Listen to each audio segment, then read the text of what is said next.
de l'enfance, je dois leur dire que moi, j'ai eu une enfance super. J'ai jamais eu un souci avec mes parents, tout s'est bien passé. Et j'ai pas à rechercher dans le passé parce que je crois que le passé a été très bien. Et souvent, ce qu'il y a derrière, c'est ce qu'on appelle l'amnésie. Une amnésie qui empêche le discours de continuer en tant qu'adulte, quand on a du mal à se rappeler des choses qui sont passées dans notre jeunesse, c'est qu'il y a des traumatismes en dessous. Et les traumatismes de n'importe quel type. C'est-à-dire, là on parlait tout à l'heure d'une violation. La violation, c'est l'une des choses les plus traumatisantes, autant pour un homme, d'accord, qui s'est fait violer aussi, que pour une femme. C'est-à-dire un homme en général se fait violer par quelqu'un du même sexe. Et donc il va toujours avoir des fois cette dualité. Est-ce que j'aime les femmes? Est-ce que j'aime les hommes? Puisqu'il a été soumis à un abus sexuel en tant que jeune. Et une femme, bien entendu, quand elle va voir un abus sexuel quand elle est trop jeune, peut avoir aussi toujours des problèmes d'identité et de douleur. Au moment de l'acte, elle va toujours avoir des sensations qu'elle ne s'attend pas. Parce qu'elle va tout de suite relier le présent avec son ami et ce qu'elle a vécu avec son papa, son oncle, son grand frère. Et c'est terrible parce que revenir au traumatisme, en général, les gens ne veulent pas. Ils ne veulent pas parce qu'ils ont du mal. Ça leur fait mal de revenir dans le passé. Et c'est nécessaire. C'est nécessaire d'avoir. Alors, c'est important. C'est nécessaire de revenir dans le passé pour une simple raison, pour avoir une autre opinion. C'est-à-dire que quand on est petit, quand on est jeune, et que l'on a subi un traumatisme, c'est-à-dire on n'a pas eu la possibilité d'en parler, puisque la personne chargée de nous protéger est justement celle qui va être le bourreau et on va être la victime, donc on ne va pas pouvoir verbaliser le traumatisme. Et c'est là où s'installe le traumatisme, puisque les images arrivent de la douleur, du traumatisme, donc on ne peut pas l'exprimer. Et c'est là où ça reste. Donc il faut revenir au passé, revoir l'image jusqu'à ce que l'on commence à avoir les sensations. Et essayer, parce que c'est pas évident. Parce que le retour en arrière des sensations désagréables qui sont souvent la peur, c'est celle qui est la plus forte. La peur, parce que la peur, en tant que telle, empêche de parler. D'ailleurs, quand on a très peur, on reste sans parole. Et être sans parole, c'est même le cerveau, imaginez-vous, à tel point que c'est comme un AVC. C'est-à-dire, on est bloqué, notre cerveau est bloqué totalement, et on est figé, c'est la congélation, il n'y a plus rien à faire, et on subit. Et puisque en plus, en tant qu'enfant, c'est une réaction qui est normale. Je dis souvent qu'on a trois formes de répondre face à la peur. La première, si on évalue qu'il y a une proportion, c'est-à-dire qu'on peut faire face, et bien on fait face et on lutte. Si on voit que la personne est trop grande et qu'on peut fuir, on fuit. L'enfant, en général, quand il est très jeune, ce qu'il fait, il pleure, c'est sa forme de lutter. Mais s'il voit qu'il n'arrive pas, il se congèle. C'est-à-dire, il est figé sur lui-même et va subir, il ne va pas bouger, et ça c'est la congélation. Et la congélation est l'une des plus douloureuses, et c'est là où il faut revenir, parce que l'enfant, quand il est congelé, c'est ce qu'on appelle l'enfant blessé, il faut aller le retrouver. Pourquoi? Parce que c'est nécessaire d'aller retrouver nous-mêmes en tant qu'enfants. Mais attention, parce que quand je dis ça, c'est devenu une entité à part. Dès que c'est nous. Cette entité va avoir une influence sur nous au présent. Donc il fallait le rechercher, nous, en tant qu'adultes, revoir l'image ou essayer de se rappeler avec toutes nos pensées. C'est-à-dire, il faut revenir, ressentir ce qu'on ressentait lors d'une peur. Par exemple, les parents qui se battent, nos propres parents qui se battent. On peut supposer, on est dans notre chambre, on entend les cris à travers la porte et on s'imagine. Et en tant qu'enfant, on s'imagine le pire. C'est-à-dire que l'un des deux peut mourir ou être tué ou par l'un ou par l'autre. Donc la tension intérieure qui existe chez cet enfant bloque l'enfant. Il peut même se dissocier, c'est-à-dire dire je veux pas être ici, je comprends pas ce qui se passe. Et c'est ça, c'est traumatisant. Donc aller chercher cet enfant, c'est carrément aller le chercher à l'aide de notre adulte, aller le voir, aller comprendre ce qui s'est passé et essayer de le faire bouger. C'est ça qui est difficile. C'est-à-dire l'enfant qui est traumatisé, il est blotti, il a très peur. Il faut aller lui faire comprendre, puisque ceci est passé, il n'y a pas eu de drame. Donc il faut aller chercher la manière de le débloquer. C'est très compliqué parce que c'est vraiment une entité à part. Hein. C'est-à-dire l'enfant va réagir indépendamment de notre volonté. Bien que ça a l'air bizarre, mais c'est exactement comme ça. Vous avez souvent écouté guérir l'enfant blessé. C'est exactement ça. Il faut aller le chercher. Il faut aller essayer de le revoir. Souvent, on parle que nous, en tant qu'adultes, puisqu'on arrive à comprendre la situation, on arrive maintenant à notre âge de comprendre que deux adultes, pour des raisons quelconques, peuvent se battre entre eux, pour des raisons qu'on peut ne pas les connaître, mais on peut comprendre facilement que c'est possible. Et que la plupart du temps, rien ne se passe, ça reste dans les coups et les insultes. En tant qu'enfant, on n'est pas pareil. Et surtout si c'est nos parents. Si c'est nos parents, la peur que quelque chose arrive, ou à l'un ou à l'autre, nous fait amplifier cette peur. Et surtout le pire, c'est qu'on ne peut pas en parler. C'est-à-dire le fait de ne pas pouvoir en parler, d'être bloqué complètement face à cette situation qui est dramatique, parce que cette peur, elle peut durer toute la vie. Les traumatismes, c'est quelque chose d'assez exceptionnel, c'est-à-dire que l'effet dure toute la vie, c'est permanent, mais quand on guérit le traumatisme, c'est guéri de manière permanente. C'est-à-dire l'effet que provoque la guérison d'un traumatisme, c'est-à-dire fondamentalement c'est la verbalisation, c'est de trouver les mots pour que cet enfant puisse enfin avoir quelqu'un qui l'écoute. Il faut être à l'écoute de l'enfant qui a été traumatisé, même si c'est nous-mêmes. Et faire l'effort mental, même de faire intervenir d'autres personnes pour le rassurer. C'est-à-dire, le rassurer dans ce cas, c'est essayer de trouver les mots justes pour que l'enfant puisse se détendre. Et à ce moment-là, dès que l'enfant arrive à se détendre, et donc nous-mêmes on va avoir une vision différente de cet enfant, l'enfant va pouvoir s'exprimer, l'intégration de l'enfant dans nous-mêmes va libérer une énergie qui est véritablement guérissante. À tel point que quand on fait ce travail intérieur, je parle de cet exemple, mais on a tous vécu des moments difficiles en relation avec nos parents, et il faut aller les chercher.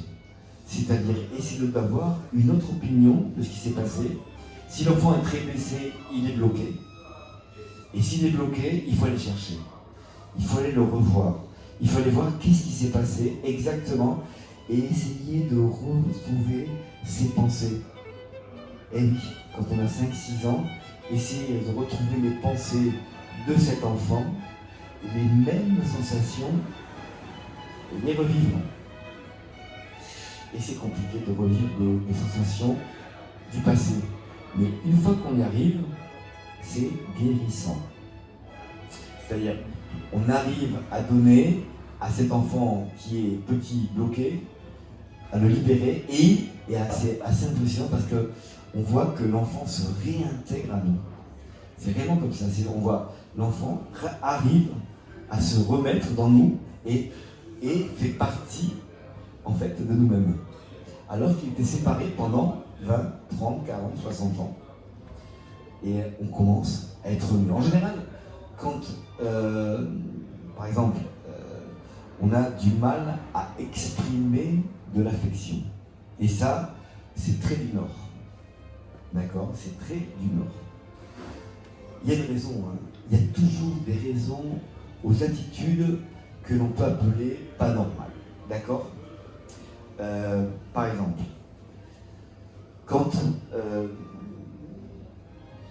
on a du mal à exprimer de l'affection aux autres, souvent c'est qu'on n'a pas eu le retour nécessaire, c'est-à-dire quand j'exprime de l'affection à quelqu'un, à un papa, à un maman, d'accord, il faut qu'il soit, ce geste affectueux, il soit bien reçu.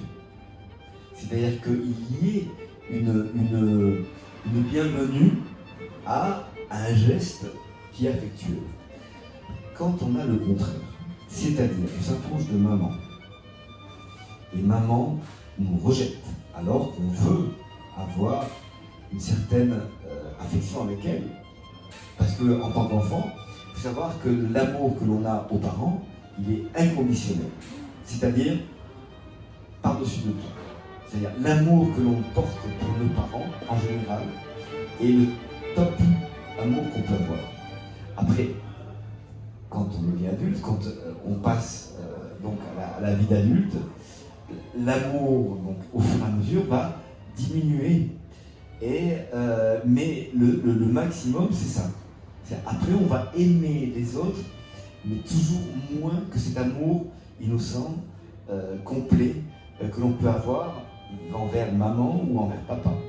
D'accord? Et après, parce que après, c'est pas si on a les blessures. Et les blessures font que, justement, cette affectivité, on ne puisse pas la donner telle que l'on pouvait la donner à notre papa ou maman. Et avec ces blessures que eux, ils ont déjà quand nous on arrive, c'est-à-dire, admettons qu'ils peuvent avoir 25-30 ans, eux, ils ont déjà des blessures. Et nous, on arrive innocents, waouh, le monde est là, waouh, puis tiens, on nous accueille, ça doit être super. Voilà, c'est comme ça que ça se passe réellement. C'est-à-dire, on est ouvert, on est innocent. Voilà. Et peu à peu, cette innocence se perd en fonction de la douleur. Nos parents ne sont pas conscients de tout ça, puisque eux ont vécu et ils vivent déjà avec cette douleur. D'accord? Et ils n'arrivent pas. D'ailleurs, je vois souvent le mépris que je vois souvent que les gens reçoivent des propres parents. D'ailleurs, le fait d'essayer d'être affectueux et d'avoir du mépris de cette affection envers l'enfant fait que notre cerveau, en tant qu'enfant, va commencer à fonctionner de telle sorte que chaque fois que je vais montrer de l'affection, comme avec ma maman, j'ai reçu le mépris, je ne vais pas le faire. Parce que ça va se répéter. Et j'ai déjà eu très mal quand j'étais tout jeune. Quand j'essayais de m'approcher de maman et que j'avais le mépris. C'est le cas des fois, en général, de maman pour le papa. C'est-à-dire, en général, ça marche comme ça. C'est le véritable complexe d'Oedipe pour les hommes et d'Électra pour les femmes. Hein. En général, c'est comme ça. Et on cherche de plus en plus à nous ressembler à la personne qui s'approche le plus de nous. C'est-à-dire, en général, les enfants mâles tentent de se ressembler à leur papa et les filles tentent à se ressembler à sa maman. Mais ce n'est pas le cas toujours. Et souvent, ça peut arriver bien sûr, que beaucoup de femmes veuillent ressembler à son papa. Et des hommes qui veulent ressembler à sa maman. Peut-être, et je ne suis pas sûr, que peut-être les origines psychologiques de l'homosexualité soient là. C'est-à-dire la volonté de paraître à son papa pour une femme, ou la volonté d'un homme de paraître à sa maman. Et ne pas avoir exploré cette voie qui finalement devrait aboutir, si je veux tellement paraître à mon papa pour une femme, ou je veux tellement paraître à ma maman pour un homme, rentrer véritablement dans ce qui est le vouloir paraître, vouloir ressembler, vouloir être comme, d'accord, un moment dans la vie, c'est pour ça que, à mon avis, le traitement psychologique de l'homosexualité pourrait passer par là. C'est-à-dire reconnaître que l'on veut paraître ou ressembler à papa pour une femme ou à maman pour un homme, c'est-à-dire rentrer véritablement dans ce vouloir paraître et comprendre un jour que on ne veut plus paraître à, on ne veut plus ressembler à, c'est-à-dire on veut être nous-mêmes, indépendamment de qui on veut ressembler. Et c'est à partir de ce moment de ne plus vouloir ressembler à, de ne plus vouloir paraître à, et vouloir être soi-même, et se poser la bonne question, parce qu'il faut arriver à se poser la bonne question, est-ce que je suis un homme ou une femme? Et à ce moment-là, se poser la véritable question et se regarder, et moi je suis une femme, un homme ou pour un homme. Ça pourrait être une des manières de véritablement traiter, parce qu'évidemment les solutions que donne la société est loin d'être une solution. C'est-à-dire les hommes qui veulent être, qui veulent ressembler certainement à sa maman à tel point qu'ils changent leur sexe. Ou des femmes qui veulent être un homme qui décident de changer leur sexe. Et on sait que 40% des transsexuels se suicident, c'est presque 1 sur 2. Alors, une solution comme ça, pour moi, c'est pas une solution. C'est carrément les rendre tellement vulnérables, parce que la plupart se retrouvent dans la rue en train de faire de la prostitution. Surtout pour les transsexuelles femmes. Et ça, c'est terrible parce qu'elles finissent, un cas sur 2 presque, à se suicider. Ça, c'est terrible. Et c'est pour ça qu'il faut trouver des solutions qui soient valables.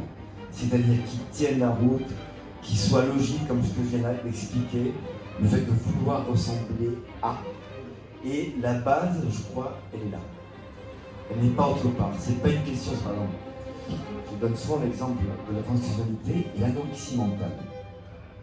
L'anorexie mentale, c'est la personne qui se voit grosse, c'est-à-dire qu'elle pense qu'elle est vraiment grosse. Donc qu'est-ce qu'elle va faire? Elle va arrêter de manger pour paraître chaque fois moins grosse. Et on arrive à trouver des cadavres presque sur la rue. Et tout ça, imaginez-vous si l'État avait décidé, la société avait décidé de dire je suis d'accord avec toi, je te vois grosse, tu as raison. Voilà, on en est là. On arrive à un moment donné que c'est la stupidité, c'est l'ignorance, c'est la facilité d'ailleurs, parce que qu'est-ce que c'est? Bon, moi je pense que je suis comme ça, et ben la société va te dire bah oui, t'as raison. Non. Des fois il faut quand même avoir du bon sens et reconnaître qu'il y a des gens qui ne se connaissent pas assez, et il faut donner les outils pour qu'ils aient une connaissance de eux-mêmes, et ici par eux-mêmes. Mais le libre arbitre, qu'est-ce que c'est? Parlons du libre arbitre. On ne peut avoir le libre arbitre réellement que si on a l'information complète. Si l'information est, comment dirais-je, pervertie ou biaisée, c'est plus libre. C'est-à-dire, on n'agit plus en connaissance des choses, on va être trompé quelque part. Et c'est ce qui se passe à l'heure actuelle avec tout ce que l'on vit. On ne connaît pas la vérité, donc on se laisse influencer parce qu'on manque de connaissances, tout simplement. Parce que, moi je serais d'accord qu'on ait de la connaissance suffisante de chaque chose, et qu'il y en ait qui choisissent le bien parce que c'est ce qui, à eux, leur plaît, et d'autres qui choisissent le mal parce que ça leur plaît. Mais là, on est dans la confusion. C'est-à-dire, ceux qui aiment le mal ont l'air de faire du bien, et ceux qui font le bien ont l'air de faire du mal. On arrive à une inversion complète de ce phénomène-là, c'est-à-dire, ceux qui font le bien, c'est pas bien vu, et ceux qui font le mal, c'est bien vu. Bien sûr, les gens vivent dans une confusion totale. Rien qu'à voir, moi par exemple, je vois parfaitement, quand je rentre chez des patients et je vois ceux qui voient la télévision et ceux qui ne la voient pas. Le degré de peur qui se sent quand j'arrive chez eux est complètement frappante. Les gens, bien sûr, comme ils sont à l'intérieur, ne se rendent pas compte de ce que je peux voir de l'extérieur, mais quand je compare une maison ou l'autre, ceux qui ne regardent pas trop la télé, pas du tout, il y a une sorte de paix qui existe. Par contre, quand les gens voient trop la télé, trop d'informations, parce que c'est l'habitude, souvent j'écoute ça. Non, mais moi je vois que les informations. Je crois que c'est souvent ce qu'il ne faut pas voir. Voilà, on ne regardait que les films, que les feuilletons, que les trucs comme ça, au moins que ça nous amuse. Oui, mais c'est souvent comme ça ce que j'écoute. Non, moi je ne regarde pas la télé, je vois. Voilà, je ne rate pas les infos parce que je veux être au courant. On est là. C'est que les infos. Et voilà, le au courant, c'est le problème, c'est que c'est de l'information qui a été filtrée, puis que filtrée pour qu'elle arrive.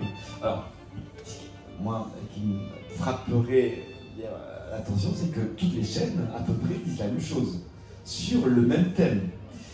Il y a un peu de suspicion là-dedans. Voilà, même source, même manière de dire.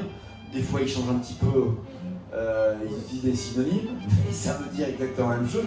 C'est pour ça que je dis que là-dedans, on vit une situation qui est catastrophique du point de vue humain, et que chacun doit apporter son petit grain de sable pour que les gens commencent à voir autre chose. C'est-à-dire, il est évident que si on vit dans la peur, on ne vit pas bien. Et la peur, c'est ce que transmet la télévision continuellement. Et il y a des gens, depuis le début de l'épidémie, qui ne sont pas encore sortis de chez eux. Qui ne reçoivent personne, ni leurs petits-fils. En général, c'est des gens âgés. Et ils ont réussi à bloquer la peur, et ils sont complètement bloqués. Ils font les courses, et on peut les voir, lunettes de soleil, voilà, et la casquette. C'est terrible, c'est terrible. C'est pour ça que je dis, connaître le fin fond de l'histoire permet d'agir de manière correcte. Eux, ils croient qu'ils vont bien. Ah non, mais comme ça, moi, j'ai pas attrapé le Covid. Ouais, c'est sûr, je ne sors pas de chez soi. On a du mal à attraper le Covid. Et voilà. Mais on vit pas bien. C'est-à-dire, 2 ans enfermés chez eux, c'est pas la solution. Et surtout, on est des êtres sociaux. C'est-à-dire, on a besoin de la communication avec les autres. On a besoin de l'affection. Même si on a du mal à en donner, quelque part, on a besoin quand même de se sentir aimé. C'est nécessaire. C'est nécessaire que ça fait partie de notre vie. C'est un peu notre pile. Nos piles nous permet de nous recharger grâce à justement l'affection. Et ça, oui, voilà, le relationnel permet en fait de savoir, je suis pas trop aimé, je suis bien aimé, avec qui je suis bien aimé, je reste. Celui qui, je vois que je n'y vais pas parce qu'il me contredit tout le temps. Voilà, donc j'y vais pas. Ça se passe comme ça, on choisit nos amitiés, bien sûr, en fonction de ses affinités. C'est-à-dire, on est rejeté, ça vaut pas la peine. Le problème, c'est que quand on a eu un abandon affectif en tant que jeune, ces relations qui sont claires, c'est-à-dire quand on est bien accueilli, on reste, quand on est mal accueilli, on part, des fois ce que je viens de dire ne se fait pas. On va rester chez les gens où on n'est pas bien accueilli, on essaie de voir ce qu'on ne voit pas, c'est-à-dire on essaie de voir de l'affection là il n'y en a pas. C'est pour ça qu'il y a autant de relations toxiques. La toxicité, elle est basée justement par ça. C'est la magie, c'est l'enchantement de la personne toxique qui enchante l'abandonné. C'est-à-dire l'abandonné, qu'est-ce qu'il voit? Mais il n'a jamais été aimé, même pas par ses parents. Donc, son estime de soi, elle est presque nulle, il n'a jamais été apprécié. Donc, un homme ou une femme va commencer à lui dire « mais qu'est-ce que t'es beau » ou « qu'est-ce que t'es belle » et puis a commencé à, comme mettre Renard et le corbeau. Qu'est-ce que vous chantez bien? Qu'est-ce que vous chantez bien? Qu'est-ce que vous êtes beau? Et alors le corbeau va ouvrir le bec, il va commencer à chanter et il perd le fromage. Et le fromage est sagement recueilli par le renard. C'est pareil.